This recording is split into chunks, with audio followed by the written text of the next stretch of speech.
중국을 보고 있으면 요즘 불안하시죠? 지표는 좋다고 발표가 되는데 중국의 경제가 살아날 기미가 안 보입니다.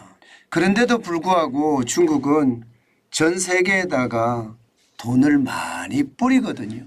오늘 잠깐만 경제지표에서는요, 중국의 해외 차관에 대해서 말씀드릴까 합니다. 중국의 해외 차관은 진짜 엄청나게 늘어나죠. 2011년을 보면요, 10억 달러 수준이었던 것이 2015년 불과 말입니다. 4년 만에 260억 달러까지 늘어나고요. 그리고 2021년에는요. 405억 달러까지 늘어났습니다.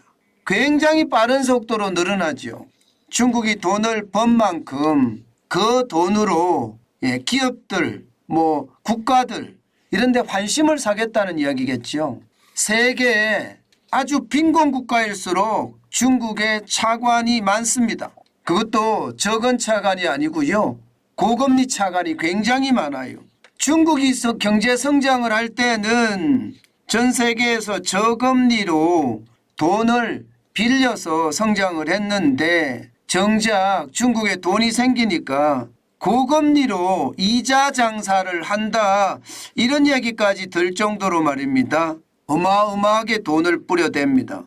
국제통화기금 아시죠? IMF가 686억 달러 정도를 지금 구제금융으로 공급하고 있는 것에 비하면 중국의 해외 차관은요 어마어마한 겁니다. 그런데 금리를 보면 말입니다. IMF에서 공급하는 것은 2%거든요. 2%.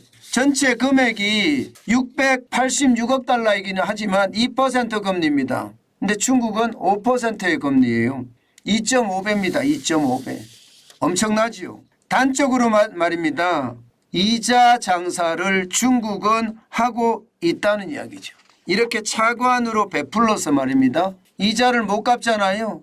차관을 제공했던 것, 그게 항만이든 항구든 모두 중국 것으로 만들어버립니다.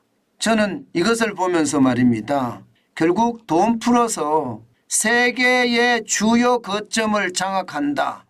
이런 생각을 할 수밖에 없는 거죠. 해상 실크로드나 육상 실크로드가 있는 국가들, 그런 국가들에게는요, 차관을 제공하고 못 갚으면 그 공항이나 그 항만을 중국이 오래도록 사용하는 사용권을 갖는 것. 이게 결국은 말입니다. 세계 장악을 위한 중국의 원대한 시도, 원대한 계획이 아닌가 저는 그런 생각해 봅니다. 지금 원대한이라고 제가 제목을 달았지만 사실 간악한 시도죠. 중국은 기본적으로 중화 사상이라는 것, 중국인이 중심이라는 것, 이거 버리지 못할 겁니다. 그렇게 생각하면 민주라는 게 과연 존재할까? 결국은 독재만 존재하지 않을까? 그런 우려도 굉장히 커지거든요. 저는 중국이 자기가 어려울 때는 생각하지 못하고 지금은 그 돈으로 세계를 장악하려고 하는 사악한 의도를 보면서 끔찍한 생각이 들었습니다. 아마도 이런 시도는요, 우리나라에도 저는 마수가 뻗쳐질 거라고 생각을 해요. 우리나라야 항만이나 공항이나 그렇게 쉽지는 않겠지만 기업은 쉽거든요. 첨단 기술을 가지고 있는 기업에게 회사 가치가 100억인데 200억 주겠다 하고 인수를 해가는 사례가 지금 비일비재하거든요.